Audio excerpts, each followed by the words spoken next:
नमस्कार दोस्तों, मैं अवधेश यदुवंशी आप सभी के बीच लेकर उपस्थित हूँ। अपना ही लिखा हुआ एक होली गीत जो कि इस प्रकार है, आप लोग ध्यान सुने। एक लड़का रहता है तो प्रदेश से होली के दिन घर पे आया है, तो अपने भौजी से बोल रहा हूँ क्या कह रहा है, आप लोग ध्यान सुने जो कि इस प्रकार है। अरे डाले दारंगवा भौजी हमके ना रोका, मिली ना फिर कबो ऐसन तो मौका। हाँ डाले दारंगवा भौजी हमके ना रोका, मिली ना फिर कबो ऐसन तो मौका। आज के दिन खाली ना जीबा, हाँ आज के दिन खाली ना जीबा।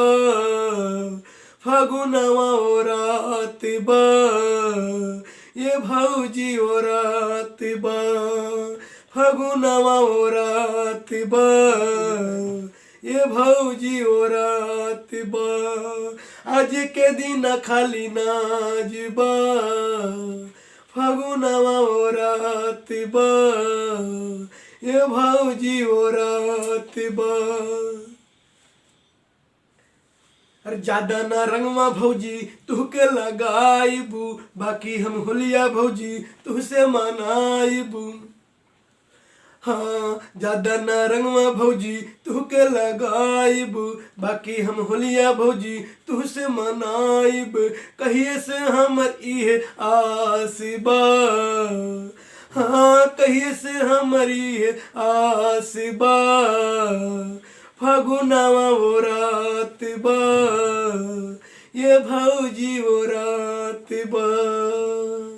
फागुनवा ओ रात बा, ये भौजी ओ रात बा।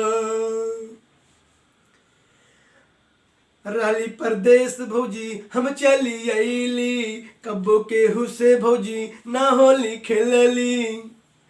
हाँ रहली परदेश भौजी हम चली अइली, कब्बो केहू से भौजी ना होली खेलली। तू ही से पहले शुरुआत बा, हाँ तू ही से पहले शुरुआत बा। फागुनवा ओ रात बा, ये भौजी ओ रात बा। तू ही से पहले शुरुआत बा, फागुनवा ओ रात बा, ये भौजी ओ रात बा। अरे 4 दिन बाद चल जाबे दिल्ली, माना कहनवा भौजी खोली द किल्ली। हाँ 4 दिन बाद चल जाबे दिल्ली, माना कहनवा भौजी खोली द किल्ली। बोला का कौनो बात बा, हाँ बोला का कौनो बात बा। फागुनवा ओ रात बा, ये भौजी ओ रात बा।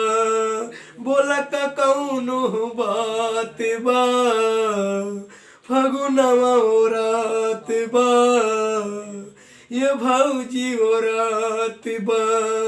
बोला का कौनो बात बा, फागुनवा ओ रात बा, ये भौजी ओ रात बा।